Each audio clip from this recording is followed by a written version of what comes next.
আসসালামু আলাইকুম। Narayanganj high school and কলেজের অনলাইন পাঠদানে তোমাদের সবাইকে স্বাগত জানাচ্ছি। আমি আরিফা সুলতানা আজকে চতুর্থ শ্রেণীর বাংলাদেশ ও বিশ্ব পরিচয় নিয়ে আলোচনা করব। আমার আলোচিত বিষয়বস্তুটি হচ্ছে অধ্যায় 14 আমাদের ইতিহাস। এখানে আমরা আমাদের দেশের যে প্রাচীন যুগ আর মধ্যযুগ সে সম্পর্কে জানব। প্রাচীন যুগ এই অধ্যায়ে আমরা প্রাচীনকালের 3 জন রাজা সম্পর্কে আরও জানব সে সময়কার সামাজিক ও অর্থনৈতিক অবস্থা, মানে তখনকার সময় আমাদের দেশের সামাজিক এবং অর্থনৈতিক অবস্থাটা কী ছিল সেই সম্পর্কিত ধারণা আমরা এই অধ্যায় থেকে পাব। প্রথম যে রাজা তিনি হচ্ছেন রাজা শশাঙ্ক। 7ম শতকে বাংলায় শশাঙ্ক নামে একজন প্রভাবশালী রাজা ছিলেন। তিনি অনেক প্রভাবশালী ছিলেন। তিনি বাংলার স্বাধীন অস্তিত্ব বজায় রেখেছিলেন এবং কর্ণসুবর্ণ ছিল তার রাজধানী। তার শাসনামলে তিনি বাংলার বাইরেও রাজ্য সীমানা বাড়িয়েছিলেন। তিনি অনেক প্রভাবশালী ছিলেন। তিনি শুধু তার রাজ্য সীমাটাকে বাংলার মধ্যে সীমাবদ্ধ রাখেননি, বাংলার থেকেও আরেকটু বিস্তার করেছিলেন বা রাজ্য সীমা আরেকটু বাড়িয়েছিলেন। এরপরে যে রাজা সম্পর্কে জানব ইনি হচ্ছেন রাজা গোপাল। রাজা শশাঙ্কের পর প্রায় 100 বছর ধরে বাংলায় ভীষণ অস্থির অবস্থা বিরাজ করছিল। রাজা শশাঙ্ক যখন মৃত্যুবরণ করেন তার পরবর্তী সময়ে বাংলায় এক অস্থির অবস্থা বিরাজ করছিল। কোনো রাজাই স্থির ছিলেন না। এক রাজার পতনের পর আরেক রাজা আসতেন, এরকম একটা অবস্থা ছিল। এরপর 8ম শতকে রাজা গোপাল বাংলার সিংহাসনে বসেন। 8ম শতকে রাজা গোপাল বাংলার সিংহাসনে যখন বসেন তখন থেকে পাল রাজবংশের তিনি হচ্ছেন পাল রাজবংশের প্রতিষ্ঠাতা। তিনি পাল রাজবংশ প্রতিষ্ঠা করেন। এই রাজবংশ প্রায় 400 বছর রাজত্ব করেছিল। যেখানে রাজা শশাঙ্কের মৃত্যুর পর অনেক দিন ধরে বাংলায় অস্থিরতা বিরাজ করছিল, যখন রাজা গোপাল সিংহাসনে বসেন তার পরবর্তীতে প্রায় 400 বছর এই পাল রাজবংশ বাংলার মধ্যে শাসন করে। এরপরে আমরা যে রাজা সম্পর্কে জানব তিনি হচ্ছেন রাজা লক্ষণ সেন। রাজা লক্ষণ সেন দ্বাদশ শতকে বাংলায় রাজত্ব করেন। তখন প্রথমটা ছিল 7ম, এরপরে জন ছিলেন 8ম, এরপরে উনি ছিলেন দ্বাদশ শতকে রাজত্ব শুরু করেন 400 বছর পর। রাজা লক্ষণ সেন ছিলেন সেন রাজবংশের 4র্থ রাজা। তিনি ছিলেন একজন সুপণ্ডিত ও কবি। তিনি অনেক পাণ্ডিত্যপূর্ণ ছিলেন, তিনি অনেক জ্ঞানী ছিলেন এবং একজন কবি ছিলেন। 1204 খ্রিস্টাব্দে লক্ষণ সেনকে পরাজিত করে বখতিয়ার খলজি বাংলায় মুসলিম শাসনের সূচনা করেছিলেন। 1204 খ্রিস্টাব্দে লক্ষণ সেনকে পরাজিত করে বখতিয়ার খিলজি বাংলায় মুসলিম শাসনের সূচনা করেন। তাকে পরাজিত করার পর বাংলায় তখন মুসলিম শাসনের সূচনা হয়। আমরা এখন বাংলাদেশের অধিকাংশ অধিবাসী হচ্ছি ইসলাম ধর্মাবলম্বী, কিন্তু একসময় এখানে হিন্দু ধর্ম এবং বৌদ্ধ ধর্মের প্রাচীনকালে বা মধ্যযুগে হিন্দু ধর্ম এবং বৌদ্ধ ধর্মের প্রচলনই বেশি ছিল। বখতিয়ার খিলজি যখন বাংলায় রাজত্ব করেন তারপরের থেকেই মুসলিম শাসনামলের সূচনা হয়। এখন আমরা জানব হচ্ছে প্রাচীন যুগের সামাজিক জীবন সম্পর্কে। সেই সময়ে সমাজ জীবনের মূল ভিত্তি ছিল গ্রাম। প্রাচীনকালে গ্রামই ছিল প্রাণ, মূল যে সমাজের অর্থনৈতিক ব্যবস্থা বা সমাজ জীবন ব্যবস্থা সব ছিল গ্রামকে ঘিরে। তখন মানুষ সনাতন পেশায় নিয়োজিত ছিলেন। সনাতন বলতে যে পুরাতন যে পেশাগুলো বোঝায়, যেমন নাপিত, কামার, কুমার, জেলে, তাঁতি, মুচি, ধোপা, এরকম পেশায় সবাই নিয়োজিত ছিল সে সময়। কারণ কি এরকম পেশায় নিয়োজিত হওয়ার পেছনে কারণ হচ্ছে তখন এত যন্ত্রপাতি ছিল না, এত আধুনিক যন্ত্রপাতি আবিষ্কৃত হয়নি। প্রাচীন যুগে ছিল লাঙল, কাস্তে, এই ধরনের যন্ত্রপাতি দিয়েই কাজ চলত। তাই সবাই প্রায় সনাতন পেশায় নিয়োজিত ছিলেন। সে সময় হিন্দু ও বৌদ্ধ ছিল দুটি প্রধান ধর্ম, যেটা আমি একটু আগেই বললাম যে সে সময়কার প্রধান ধর্ম ছিল হিন্দু ও বৌদ্ধ। নৌকা, গরুর গাড়ি ও পালকি ছিল প্রধান যানবাহন। তখনকার মানুষের প্রধান যানবাহন ছিল হচ্ছে নৌকা। নৌকা চলত জলপথে। গরুর গাড়ি ও পালকি ছিল স্থলপথের যানবাহন। এখন যেমন আমরা গাড়ি বা ট্রেন, উড়োজাহাজ এগুলি ব্যবহার করছি, জাহাজ ব্যবহার করছি, সেরকম যানবাহন তখন ছিল না। ভাত ছিল বাঙালির প্রধান খাদ্য, তা বর্তমানেও বিরাজমান। আমাদের প্রধান খাদ্য ভাত, প্রাচীনকালেও আমাদের প্রধান খাদ্য ভাতই ছিল।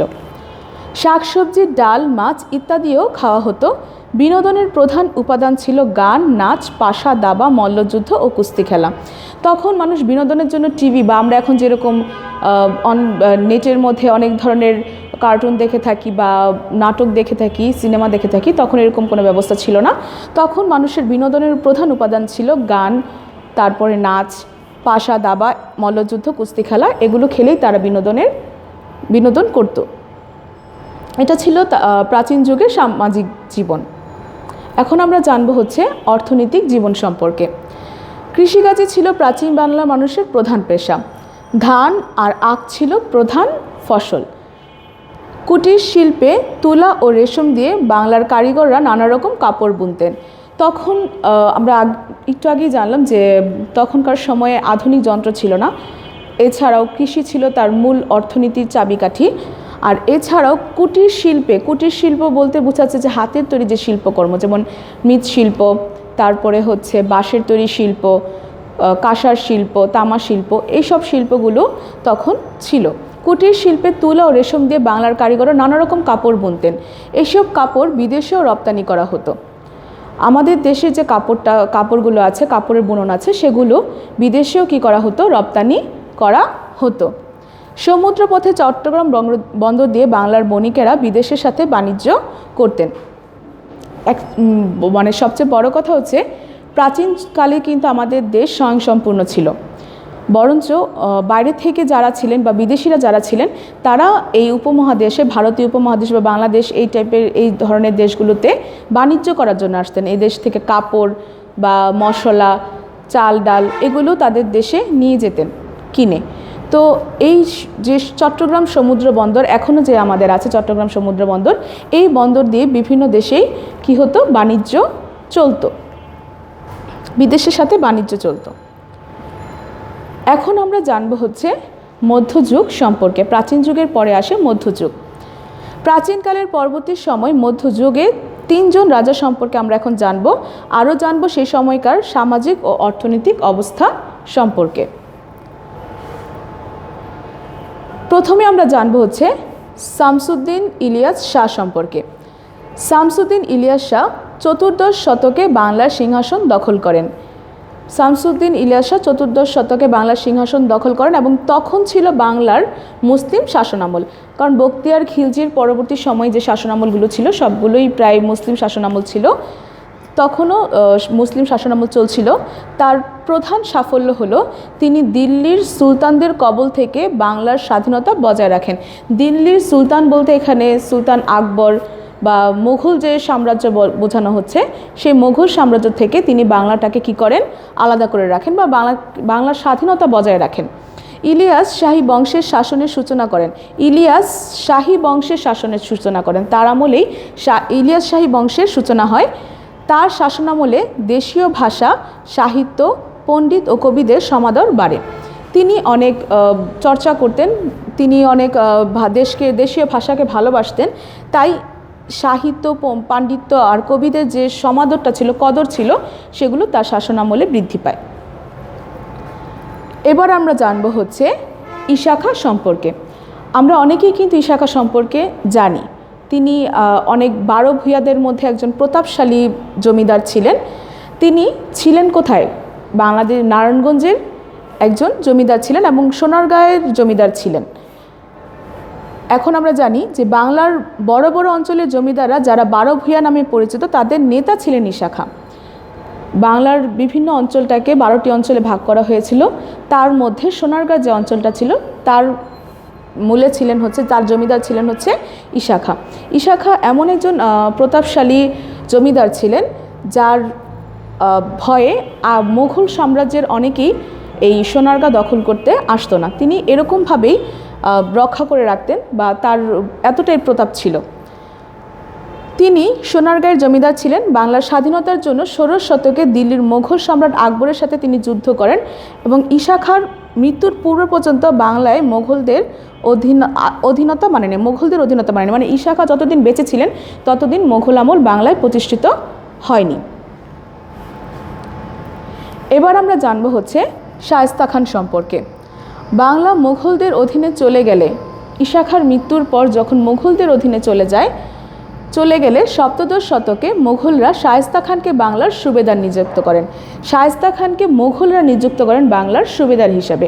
মুঘলরা কি করেছিল, বিভিন্ন অঞ্চলগুলোকে তাদের দখলে নিয়েছিল এবং একজন প্রতিনিধি দিয়ে দিত যে তুমি ওইখানকার যে শাসন কার্য আছে বা ওইখানকার যে ভার আছে তার থাকবে, এটাকে বলা হয় সুবেদার। তো সুবেদার হিসাবে নিযুক্ত করেন হচ্ছে শায়েস্তা খানকে। তার আমলে সুশাসন ছিল, তার আমলে অনেক সুশাসন প্রতিষ্ঠিত ছিল। কেউ কোনো অন্যায় করতে পারতো না, কোনো হেরাফেরি ছিল না, কেউ কোনো ধোঁকাদারি করতে পারতো না, এটাকেই বলা হয় সুশাসন। এই সময় চাল খুব সস্তা ছিল, যেহেতু তার আমলে কোনো অন্যায় ছিল, মানে তেমন একটা অন্যায় ছিল না, তিনি সুশাসন বজায় রাখতে পছন্দ করতেন বা তার ভয়ে কেউ দুর্নীতি করতে পারতো না, তাই সেই সময় চালের দাম খুব কম ছিল। টাকায় বলতে এক টাকায় 8 মণ চাল পাওয়া যেত। এখন আমরা 1 টাকাতে কিছুই কিনতে পারি না, তখন এক সময় ছিল যে 1 টাকা দিয়ে 8 মণ চাল পাওয়া যেত।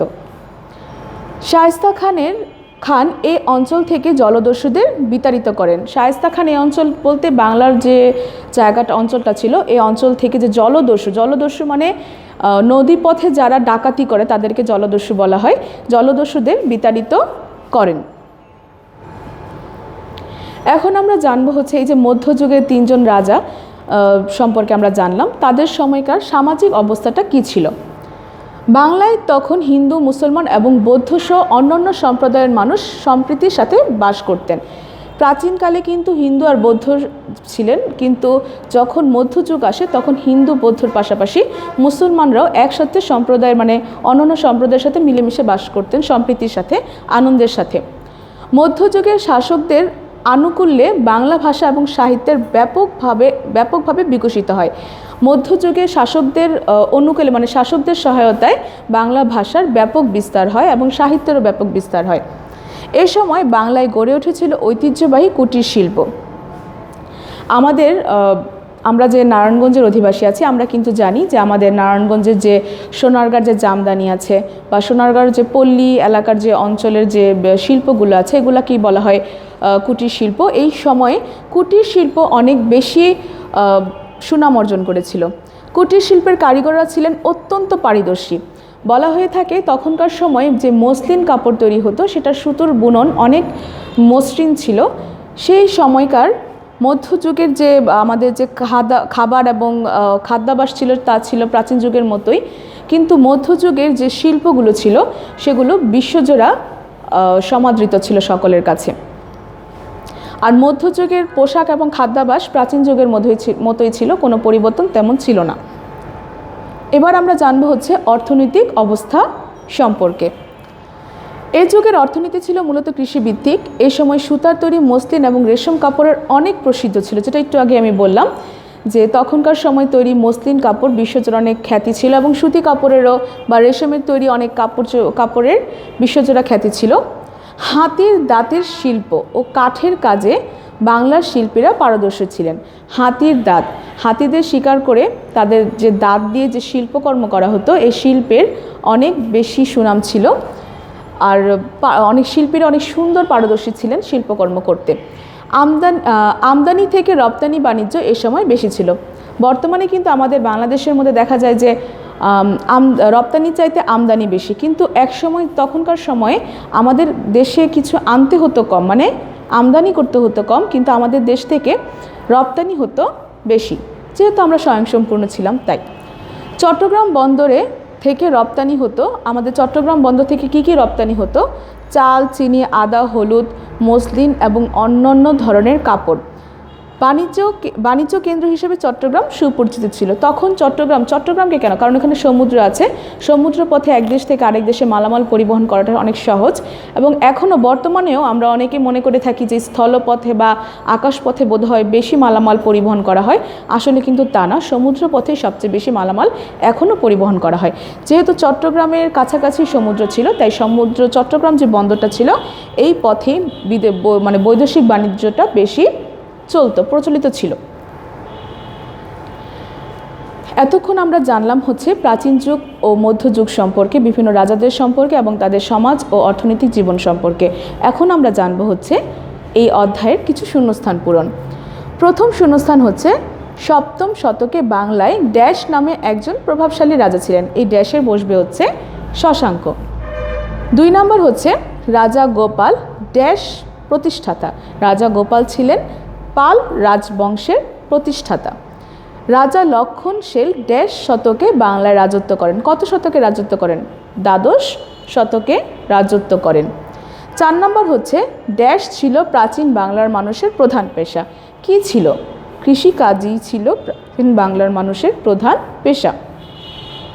5 নম্বর হচ্ছে ড্যাশ বাংলার বণিকেরা বিদেশের সাথে বাণিজ্য করতেন। কিভাবে? সমুদ্রপথে। সমুদ্রপথে বাংলার বণিকেরা বিদেশের সাথে বাণিজ্য করতেন। এরপর হচ্ছে 12 ভূঁইয়াদের নেতা ছিলেন ড্যাশ। 12 ভূঁইয়াদের নেতা ছিলেন কে? 12 ভূঁইয়াদের নেতা ছিলেন ঈশা খাঁ। ঈশা খাঁ ড্যাশ এর জমিদার ছিলেন। ঈশা খাঁ ছিলেন সোনারগাঁওয়ের জমিদার। শায়েস্তা খানের সময় টাকায় ড্যাশ মন চাল পাওয়া যেত। টাকায় 8 মন চাল পাওয়া যেত। 9 নম্বর মধ্যযুগে ড্যাশ এবং ড্যাশ ছিল প্রাচীন যুগের মতো। মধ্যযুগের পোশাক এবং খাদ্যাভ্যাস ছিল প্রাচীন যুগের মতো। এরপর 10 নম্বর হচ্ছে মধ্যযুগে বাণিজ্য কেন্দ্র হিসাবে ড্যাশ সুপরিচিত ছিল। বাণিজ্য কেন্দ্র হিসাবে চট্টগ্রাম সুপরিচিত ছিল। এবার আমরা দেখে নিব হচ্ছে বাম পাশের বাক্যাংশের সাথে ডান পাশের বাক্যাংশের মিলকরণ। বাম পাশের বাক্যগুলোর মধ্যে হচ্ছে বাংলার মুসলিম শাসনের সূচনা করেছিলেন। এই অংশটার সাথে ডান পাশের কোন অংশটার মিল হবে? বাংলার মুসলিম শাসনের সূচনা করেছিলেন কি শায়েস্তা খানের আমলে, রাজা শশাঙ্কের রাজধানী, না বখতিয়ার খিলজি? উত্তর হচ্ছে বখতিয়ার খিলজি। প্রাচীন বাংলার মানুষের প্রধান পেশা ছিল। এটা তো আর বলতেই হয় না যে প্রাচীন বাংলার মানুষের প্রধান পেশা কি ছিল? প্রাচীন বাংলার মানুষের প্রধান পেশা ছিল কৃষি কাজ। সম্রাট আকবরের সাথে যুদ্ধ করেন। সম্রাট আকবরের সাথে কে যুদ্ধ করেছিলেন? ঈশা খাঁ যুদ্ধ করেন। কর্ণ সুবর্ণ। কর্ণ সুবর্ণ ছিল রাজা শশাঙ্কের রাজধানী। টাকায় 8 মণ চাল পাওয়া যেত। কার আমলে টাকার 8 মণ চাল পাওয়া যেত? শায়েস্তা খানের আমলে। টাকায় 8 মণ চাল পাওয়া যেত শায়েস্তা খানের আমলে। আমি তোমাদের সুবিধার জন্য এখানে বাম ডানের উত্তরগুলো দিয়ে দিয়েছি, তোমরা এখান থেকে খাতায় তুলে নিবে। এবার আমরা চলো জেনে নিব হচ্ছে এবার আমরা জানব হচ্ছে পাঠ্য বইয়ের সংক্ষিপ্ত প্রশ্নোত্তর। বাংলার প্রাচীন যুগের একজন রাজার নাম লেখো। উত্তর হচ্ছে যে কোনোটা লিখতে পারো। আমি এখানে শশাঙ্ক লিখেছি, তুমি শশাঙ্ক না চাইলে রাজা গোপালের নামও লিখতে পারো। আমি লিখেছি যে বাংলার প্রাচীন যুগের একজন রাজার নাম হলো শশাঙ্ক। তুমি চাইলে অন্য কোনো রাজার নামও লিখতে পারো। কোন শতাব্দীতে বাংলার মুসলিম শাসন প্রতিষ্ঠিত হয়? ত্রয়োদশ শতাব্দীতে বাংলার মুসলিম শাসন প্রতিষ্ঠিত হয়। এখন এখানে একটা কথা আছে, কোন শতাব্দীতে বলেছি, বইয়ে কিন্তু ত্রয়োদশ কথাটা লেখা নেই, ওখানে আছে 1200 কিছু লেখা আছে। এখন 1209 যখন থাকে তখন কি হয়, 1200-র উপরে যদি 1200 থাকে তাহলে দ্বাদশ, কিন্তু 1200-র উপরে যখন 1, 2, 3 হয়ে যায় তখন সেটা কিন্তু হয়ে যায় ত্রয়োদশ শতাব্দী। তার মানে ত্রয়োদশ শতাব্দী হচ্ছে 1201 থেকে শুরু করে 1300 পর্যন্ত, ওটাকে বলা হয় ত্রয়োদশ শতাব্দী। তাই এটার উত্তর হচ্ছে ত্রয়োদশ শতাব্দীতে বাংলার মুসলিম শাসন প্রতিষ্ঠিত হয়। 3 নম্বর প্রশ্ন হচ্ছে বাংলার মধ্যযুগের একজন শাসকের নাম লেখো। উত্তর হচ্ছে বাংলার মধ্যযুগের একজন শাসকের নাম হচ্ছে শামসুদ্দিন ইলিয়াস শাহ। এখানে চাইলে তুমি ঈশা খাঁও লিখতে পারো, কোনো সমস্যা নেই। কোন শতাব্দী থেকে বাংলার সাহিত্য বিকশিত হয়? কোন শতাব্দী থেকে বাংলার সাহিত্য বিকশিত হয়? উত্তর হচ্ছে চতুর্দশ শতাব্দী থেকে বাংলার সাহিত্য চর্চা বিকশিত হয়। এবার আমরা জেনে নেব হচ্ছে অতিরিক্ত সংক্ষিপ্ত প্রশ্নোত্তর। 1 নম্বর প্রশ্ন হচ্ছে প্রাচীন যুগে মানুষের প্রধান পেশা কী ছিল? প্রাচীন যুগে মানুষের প্রধান পেশা ছিল কৃষিকাজ। 2 নম্বর প্রশ্ন হচ্ছে পাল রাজবংশের প্রতিষ্ঠাতা কে? উত্তর হচ্ছে রাজা গোপাল পাল রাজবংশের প্রতিষ্ঠাতা। 3 নম্বর প্রশ্ন হচ্ছে প্রাচীন যুগের প্রধান যানবাহনগুলোর নাম লিখো। প্রাচীন যুগের প্রধান যানবাহনগুলো ছিল হচ্ছে নৌকা, গরুর গাড়ি ও পালকি। আমরা এইভাবেও লিখতে পারি যে প্রাচীন যুগের প্রধান যানবাহনগুলোর নাম হলো নৌকা, গরুর গাড়ি, পালকি, অথবা নৌকা, গরুর গাড়ি ও পালকি ছিল প্রাচীন যুগের প্রধান যানবাহন। 4 নম্বর প্রশ্ন হচ্ছে, মোগলরা কোন স্থান হতে শাসন কার্য পরিচালনা করত? উত্তর হচ্ছে, মোগলরা দিল্লি থেকে শাসন কার্য পরিচালনা করত। 5 নম্বর, 12 ভূঁইয়াদের নেতা কে ছিলেন? 12 ভূঁইয়াদের নেতা ছিলেন ঈশা খাঁ। 6 নম্বর হচ্ছে, সপ্তদশ শতকে মুঘলরা কাকে বাংলার সুবেদার হিসাবে নিযুক্ত করেন? উত্তর হচ্ছে, সপ্তদশ শতকে মুঘলরা শায়েস্তা খানকে বাংলার সুবেদার হিসাবে নিযুক্ত করেন। এরপরে আমরা জানবো হচ্ছে পাঠ্য বইয়ের যে বর্ণনামূলক প্রশ্নগুলো আছে সেগুলো। মধ্যযুগে বাংলার ধর্মীয় আচার আচরণের বিবরণ দাও। মধ্যযুগে বাংলার ধর্মীয় আচার আচরণের বিবরণগুলোর মধ্যে হচ্ছে, মধ্যযুগে বাংলায় হিন্দু, মুসলমান এবং বৌদ্ধ সহ অন্যান্য সম্প্রদায়ের মানুষ মিলেমিশে সম্প্রীতির সাথে বাস করতেন। মুসলমানরা বর্তমান সময়ের মতো মধ্যযুগেও বিভিন্ন ধর্মীয় রীতিনীতি ও আচার অনুষ্ঠান পালন করতেন। ঈদ উল ফিতর ও ঈদ উল আজহা মুসলমানদের প্রধান ধর্মীয় উৎসব ছিল। এছাড়াও শবে মেরাজ, শবে বরাত, শবে কদর, ঈদে মিলাদুন্নবী ইত্যাদি ধর্মীয় অনুষ্ঠান পালিত হতো। মধ্যযুগে হিন্দু সম্প্রদায়ের মানুষেরা দুর্গাপূজা, লক্ষ্মী পূজা, সরস্বতী সহ নানা ধরনের পূজা পার্বণ জাঁকজমকের সাথে পালন করতেন। আর বৌদ্ধরা পালন করতেন বুদ্ধ পূর্ণিমা, মাঘী পূর্ণিমা, বর্ষাব্রত পূর্ণিমা সহ বিভিন্ন অনুষ্ঠান। এই যুগের ধর্মীয় উপাসনালয়ের মধ্যে মসজিদ, মন্দির, প্যাগোডা, ঈদগাহ ছিল উল্লেখযোগ্য। এর পরের প্রশ্ন হচ্ছে, মধ্যযুগে বাংলার ব্যবসা বাণিজ্যের বিবরণ দাও। মধ্যযুগের অর্থনীতি ছিল মূলত কৃষি ভিত্তিক। এ সময় সুতার তৈরি মসলিন এবং রেশম কাপড়ের অনেক প্রসিদ্ধ ছিল। এ সময় সুতার তৈরি মসলিন এবং রেশম কাপড় অনেক প্রসিদ্ধ ছিল। হাতির দাঁতের শিল্প ও কাঠের কাজে বাংলার শিল্পীরা পারদর্শী ছিলেন। আমদানি থেকে রপ্তানি বাণিজ্য এ সময় বেশি ছিল। চট্টগ্রাম বন্দর থেকে রপ্তানি হতো চাল, চিনি, আদা, হলুদ, মসলিন এবং অন্যান্য ধরনের কাপড়। মধ্যযুগে বাণিজ্য কেন্দ্র হিসেবে চট্টগ্রাম সুপরিচিত ছিল। এতক্ষণ আমরা 14 অধ্যায়ের আমাদের যে ইতিহাস সে সম্পর্কিত পড়াগুলো জানলাম, যে প্রাচীন যুগ, মধ্যযুগ সম্পর্কে, এবং সেই সংশ্লিষ্ট যে পড়াগুলো আছে শূন্যস্থান, সংক্ষিপ্ত প্রশ্নোত্তর, বামডান, বড় প্রশ্নোত্তর। আমি আশা করব তোমরা সবাই বুঝতে পেরেছো। এই পড়াগুলো তোমরা তোমাদের খাতায় তুলে নিবে এবং শিখে ফেলবে। আজ এই পর্যন্তই। পরবর্তীতে তোমাদের সাথে নতুন কোনো অধ্যায় নিয়ে দেখা হবে। সবাই ভালো থাকবে এবং সুস্থ থাকবে। খোদা হাফেজ।